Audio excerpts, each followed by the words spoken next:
Hi, this is Chris with Nightfall Audiobooks, and today I have for you Trapped by R.L. Stine, the last book in the Fear Street line. This is book 51.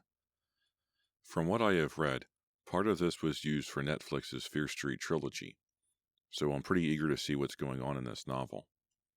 I purchased this from abebooks.com. They're not sponsored, but if they want to be, they can contact me. It's pretty well beat up. This is an expensive novel at like $15, so I got my copy very cheaply. This book belonged to a library in Waldorf, Maryland. The first date it was checked out was June 19th of 2002, and the last date it was checked out was June 17th of 2005. I have to take pictures of this and show it to everybody because the spine is absolutely trashed. The book is in very, very bad condition, and someone used Scotch tape to hold part of the spine together. It is very cool to see a book that has such a elaborate history, and apparently a very violent one, which is fitting for Fear Street. So this is about tunnels underneath Shadyside High, and something goes on down there. If you read Party Summer, one of R.L. Stine's Fear Street super chillers, which is pretty good by the way, I recommend that novel. It's about a tourist attraction that is being renovated, and the main characters all find a hidden door that leads to tunnels, and it goes out to the beach and things. So I guess R.L. Stine really likes this kind of idea. So let's begin. What should I read next? I don't know. Please send me an email, nightfallaudiobooks@gmail.com. I am also on YouTube at Nightfall Audiobooks. Feel free to like, comment, and subscribe, and hit the join button. I am also on Patreon, patreon.com/nightfallaudiobooks. Any help would be greatly appreciated. So tell your friends, tell your mom, tell whoever you think would like to listen to me tell them tales from R.L. Stine. Thank you very much for listening, and let's begin. Welcome to a Nightfall Audiobooks production of Trapped by R.L. Stine, a Fear Street novel, Book 51. Chapter 1. I can't believe I'm here, Elaine Butler muttered to herself. She steered her Civic around the deep puddle that always formed at the entrance to the Shadyside High parking lot. The windshield wipers whisked back and forth. Elaine shivered in her coat and sweatshirt. The heater hardly helped at all. I can't believe it, she thought. I'm really here on a Saturday. She tried to convince herself it was like any other day of school, but it wasn't. It was detention. I must be some kind of moron, she told herself, another chill running up her spine. She put the car in park and shut the engine. She couldn't bring herself to get out. A strong wind slapped rain against the windows. She gazed through the mist at Shadyside High. The old building stood cold, gray, and lifeless. The windows were dark.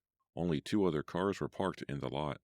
How did I get myself into this? Elaine asked herself.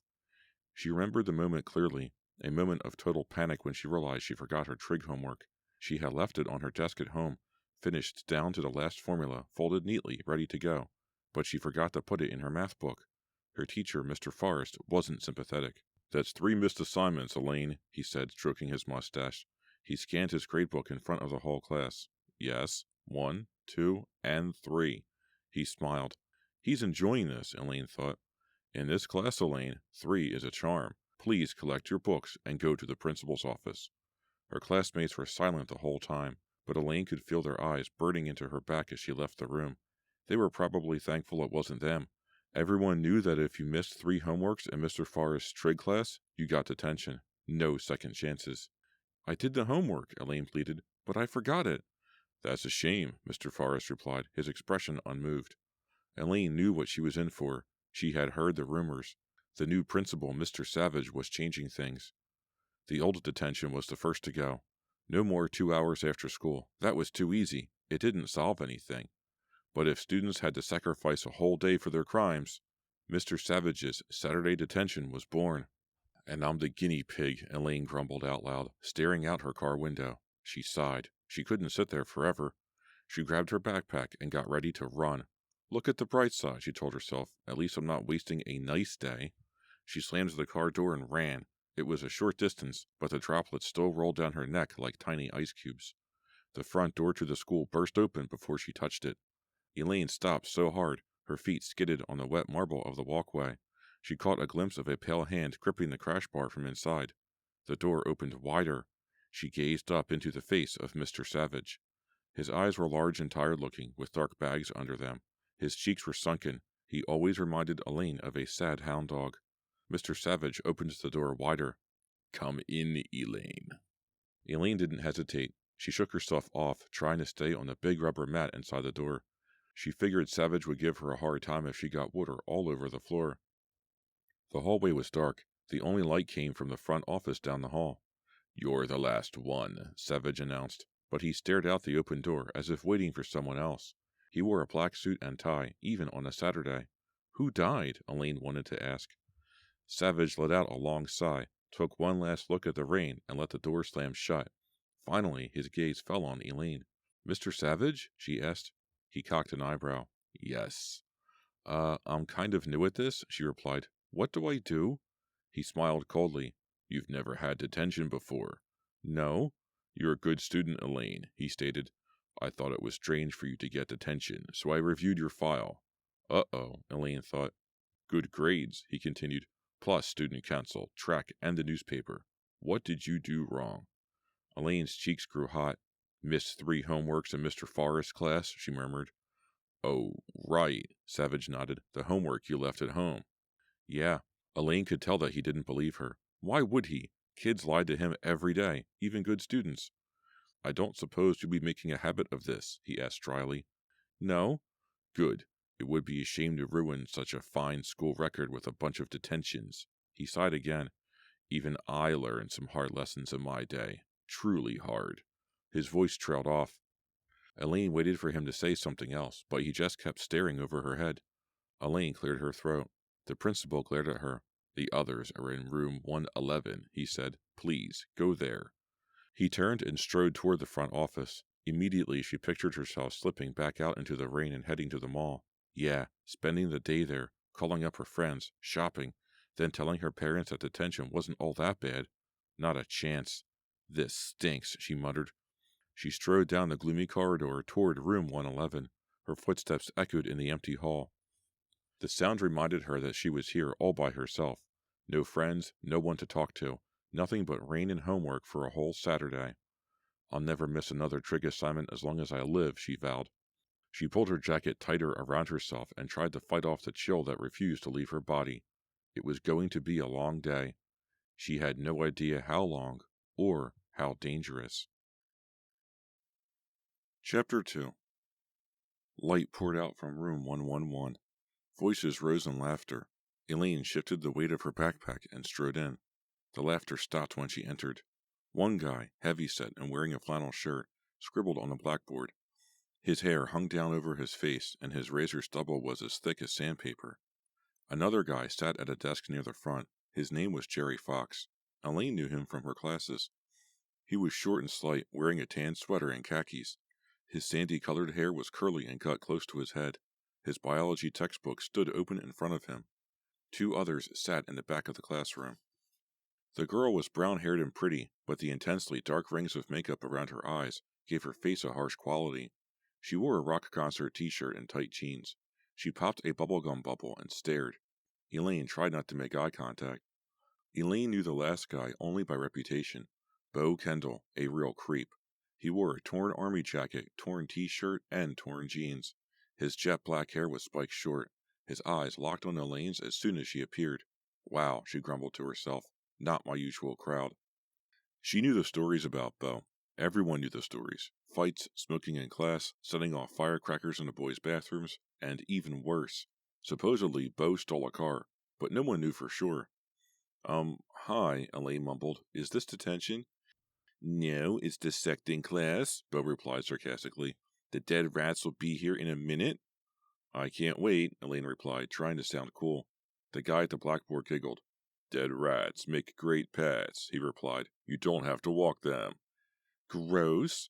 The girl with the bad makeup rolled her eyes. She tossed a crumpled up piece of paper at Bo. Bo caught the paper and set it on his desk. Then he reached into his jacket pocket and pulled out a disposable butane lighter. He flicked the cover open, snapped it to life, and held the paper ball to the flame. "It's 8 o'clock in the morning, and they're setting the place on fire," Elaine thought. The paper went up in seconds. Yow, Bo barked, dropping it on the floor. You're going to set off the sprinkler system, Jerry warned. Bo sneered. So what? I can't afford to get in any more trouble, Jerry replied. Who can? The girl shot back. Jerry turned to his book. Hey, Elaine, Bo called. You going to sit down or what? You're making me nervous. Sorry, she mumbled. She set her backpack down and took a seat near the door. Hi, Elaine, Jerry nodded at her. Get that trig homework done? Ha ha, very funny, Elaine smiled, grateful for a friendly face. What did you do? Excessive brown-nosing, muttered the guy at the blackboard. Elaine took a closer look at what he was drawing. Graffiti. In big, swirling letters he had written, I will not. The rest was yet to come. Jerry ignored him. Did you dissect frogs in bio? He asked. Yeah, Elaine answered. Just thinking of the squiggly intestines and the smell of formaldehyde made her stomach heave. It was disgusting. I wouldn't do it, Jerry said, frowning. It's useless. You don't learn anything you can't get from diagrams. Why do we have to cut them up? You get detention for not cutting up a frog? Bo asked from behind them. I don't think we should, Jerry told him. It's inhumane. The frog is already dead, Bo pointed out. So, would you like it if they cut you up after you're dead? I hope they do, Bo replied. They might learn something. Jerry snorted and turned back to Elaine. I just didn't want to do it. Elaine shrugged. She didn't have any moral objections to cutting open a frog. It was just gross. Mrs. Blaker gave you detention for that? The guy at the blackboard asked. She gave me a choice, Jerry replied glumly. Either dissect the frog or go to detention and write a 1,000-word report on amphibians. And you chose this? The guy asked. Jerry shrugged. For a smart guy, Bo said, shaking his head. You sure are stupid. I don't expect you to understand, Kendall, Jerry sneered. Duh, okie dokie, Bo replied. He tore several pages out of a textbook and fanned them like a hand of cards. He flicked open his lighter and set them on fire. Knock it off, Jerry replied. Duh, I can't, Bo said. I don't know right from wrong, remember? Bits of burning paper floated through the air. Elaine ducked away from them. She wondered what Bo planned to do when the paper burned down to his fingers. Bo began to tear more pages out of the book in front of him. Hey, stop. Elaine whirled around to see Mr. Savage in the doorway. Put that out. Put that out. Right now, he cried. Okay, Bo replied. He walked slowly to the front of the room and dropped the whole thing in the garbage can. Then he grabbed a flower vase off the teacher's desk. He yanked the flowers out and poured the water over the flames. He replaced the flowers in the empty vase. Then he turned to the principal and smirked at him. Happy now? Is this guy nuts? Elaine wondered. What is he trying to prove?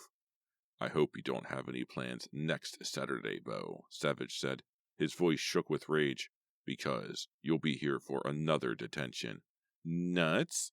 Bo smacked his forehead. There goes that croquet tournament? The brown-haired girl giggled into her hand. Elaine couldn't believe them.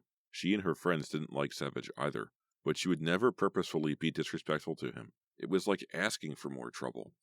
Mr. Savage stepped toward the girl. If anyone should keep her mouth shut, it's you, Darlene. You've cut enough classes to spend another year here at Shadyside. Would you like that? Darlene stared at her fingernails. Guess not, she mumbled. Savage turned to the guy at the blackboard. He'd only gotten as far as, I will not paint. Take a seat, Max. Max scowled. He dropped the chalk on the floor and tromped over to a desk in the first row. Savage examines the chalk drawing. It's a shame you didn't think about using chalk when you spray painted the school bus, Savage said. Your style needs work. You an art critic, Max muttered. Maybe if you didn't play follow the leader with Bo so much, you'd take your talent more seriously, Savage told him. Max shrugged. Okay, people, Savage continued. Here are our ground rules. No talking, no getting out of your seats, and from now on, if one of you messes up, you all mess up. That way, you can police yourselves. Wonderful, Elaine thought. These guys are going to get in trouble all day long, and I'm going to end up getting more detention for it. That's so unfair. But there wasn't anything she could do about it. Mr. Savage, how does one police oneself? Bo asked. Savage ignored him. If you follow these simple guidelines, you can go home at 3. If you don't, you come back next Saturday with Bo. Understood? Yes, Jerry replied, a little too loudly. Max made a snorting noise. Savage surveyed the group one last time, his gaze moving from one student to the next. Elaine couldn't tell if he enjoyed punishing them or not. Some teachers lived for it. Mr. Savage was hard to read. "I'll be back shortly," he murmured, heading to the door. Out of the corner of her eye, Elaine saw movement. She glanced over her shoulder and saw Bo standing up. She heard a click. Savage didn't turn around. Bo raised his arm above his head. With a sick feeling, Elaine realized what he held. A switchblade knife. Elaine gasped as Bo hurled the blade at Savage's back. Chapter 3. The knife spun through the air. Elaine heard it whistle as it flew over her head. The classroom door slammed shut. The knife thunked into the bulletin board next to it. Savage never knew what happened. Elaine let out the breath she'd been holding. Bo had timed his throw perfectly. Or had he? Bo was definitely crazy enough to show off, but was he crazy enough to try to kill Mr. Savage in front of 4 other people? Elaine realized her hands were locked around the edges of her desk. Her knuckles were white. She forced herself to let go. "Police that?" Bo laughed. "What was that for?" Jerry demanded. "A knife, stupid," Bo answered, striding toward the door. "You could have killed him, Bo," Darlene cried. "Yeah, man," Max agreed. "That was pretty dumb." Elaine felt surprised. She figured Bo's friends would think the switchblade was funny. "Well, I'm dumb, remember?" Bo replied. "Bad grades, bad attitude, bad manners. Guess I'm just a bad guy." He yanked the knife out of the bulletin board, folded it up, and put it away. Then he moved to the teacher's desk and sat down. "Nice chair," he remarked. He swiveled back and forth a few times. "I can't believe you," Jerry muttered. "Why?" Bo asked innocently. "You could have killed him." "Are we still talking about that?" Bo groaned. He spoke in a high-pitched voice. "That was so 5 minutes ago?" Elaine glanced nervously at the door. Savage could come back at any minute, and with Bo sitting where he was, acting the way he was, they might all get in trouble. She slumped down in her seat. Why couldn't she have remembered that stupid trig homework? Then this wouldn't be happening to her. This wasn't supposed to happen to a straight-A student. Well, a B-plus student, she corrected herself.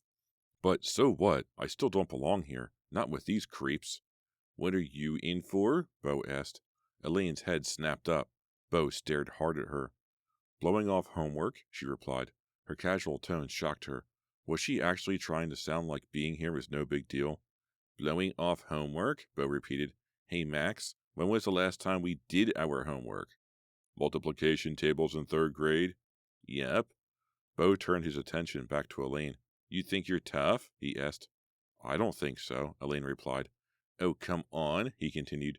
"Take my lighter. Burn a book for me." Before Elaine could answer, Darlene marched up the aisle. She sat down on the teacher's desk in front of Bo, blocking his view of Elaine. Elaine felt as if a weight had lifted. Having to stare into Bo's eyes made her nervous. She watched Darlene. Darlene was so obvious, like a dog guarding her territory. "I'm bored, Bo," Darlene complained. "Stop talking to Miss Yuppie and let's do something fun." "Miss Yuppie?" Elaine frowned. She wanted to say something back, but who knew how Darlene would react? She might pull a knife of her own. "I have an idea," Bo said. "Come on." He stood up. So did Max and Darlene. "What are you doing?" Jerry demanded.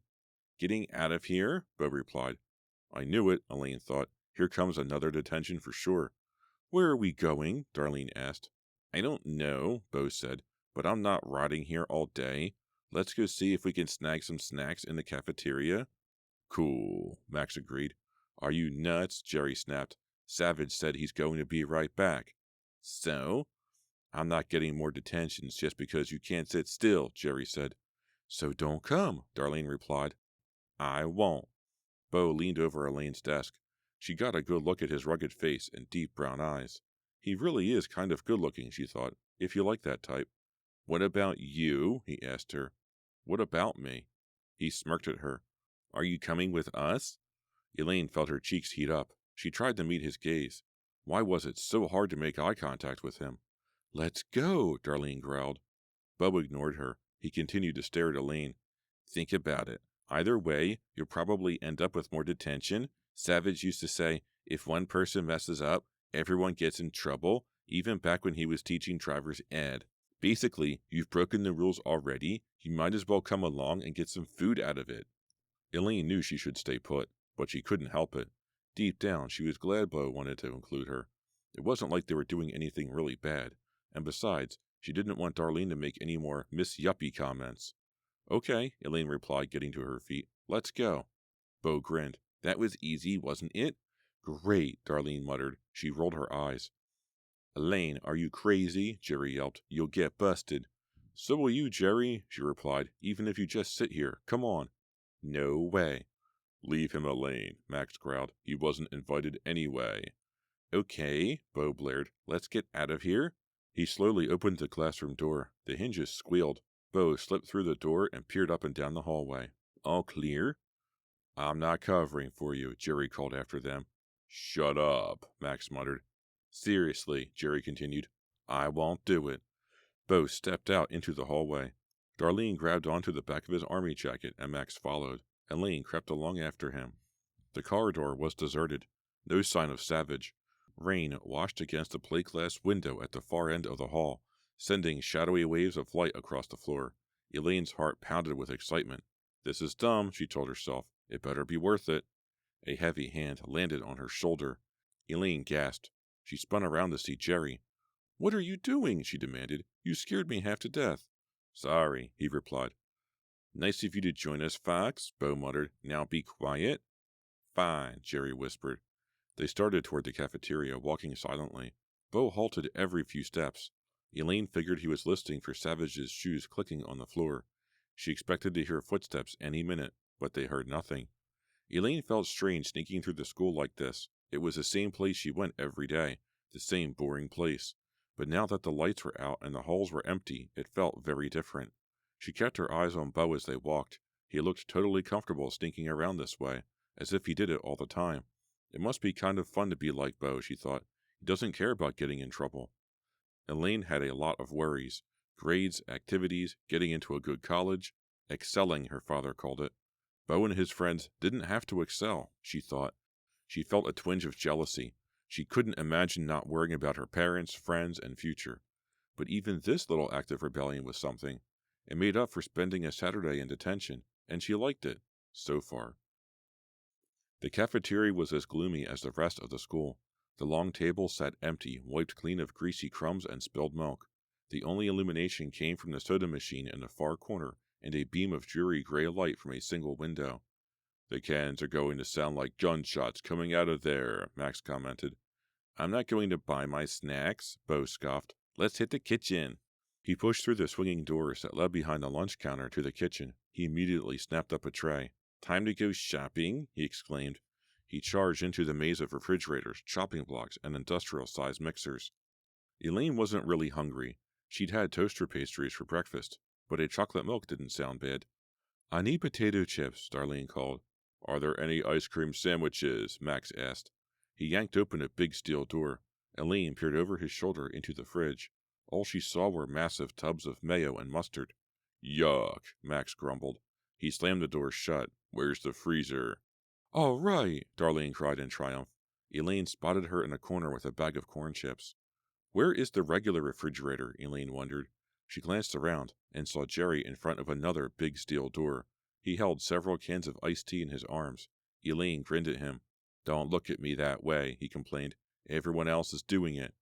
I know, Elaine replied. I want chocolate milk. Oh, Jerry's expression relaxed. Second shelf. Elaine took only 2 pints, even though there were hundreds more, but no one else held back. Jerry guzzled his iced teas. Darlene chomped through several bags of chips, and Max ate at least 4 ice cream sandwiches. Elaine gazed around the kitchen. She was having so much fun that she'd forgotten about Mr. Savage for a minute. I wonder if he knows we're missing yet, she thought. She turned to the others, ready to suggest that they go back. But something was wrong. Someone was missing. Where's Bo? She asked. The others stopped eating and looked around. Where did he go? Elaine pressed. What do you care? Darlene snapped. I don't, Elaine said. But he's gone. Don't you care? Darlene looked annoyed. Bo, she called. No answer. Maybe he went back to the room, Jerry suggested. No way, Max grunted. Hey, Bo, come on, where are you? Still no answer. We should look for him, Elaine said. Nobody answered. Elaine glanced around at all the gigantic appliances and machines in the kitchen. In the dim light, everything looked sort of creepy. Her gaze came to a rest on a rack of cooking utensils against the far wall. ladles, tongs, and knives, big butcher's knives, and one was missing. "Look," Elaine cried, "that knife is gone." "So what?" Max snapped. "Take it easy, Elaine," Jerry said. Darlene started to speak, but a low moan cut her off. Everyone froze. "What was that?" Elaine whispered. "Bo, that you?" Max called. No answer. Elaine realized her fingernails were digging into her palms. She forced herself to relax. "This isn't funny anymore, Bo," Darlene called out. "Stop it." Another moan. "There it is again," Darlene whispered. "Bo," Max called. A few feet in front of them, Bo staggered out from behind a big refrigerator. He stood there for a moment, swaying. His eyes were glassy. Glistening red liquid covered his shirt and neck. Elaine drew in a deep breath. It couldn't be true. It couldn't. Bo collapsed. He landed hard on the tile floor in front of Elaine. A butcher's knife clattered out of his fist. Elaine stared at his shirt, his neck, his face, soaked with blood. "No!" She let out a moan. Bo's throat. His throat had been cut.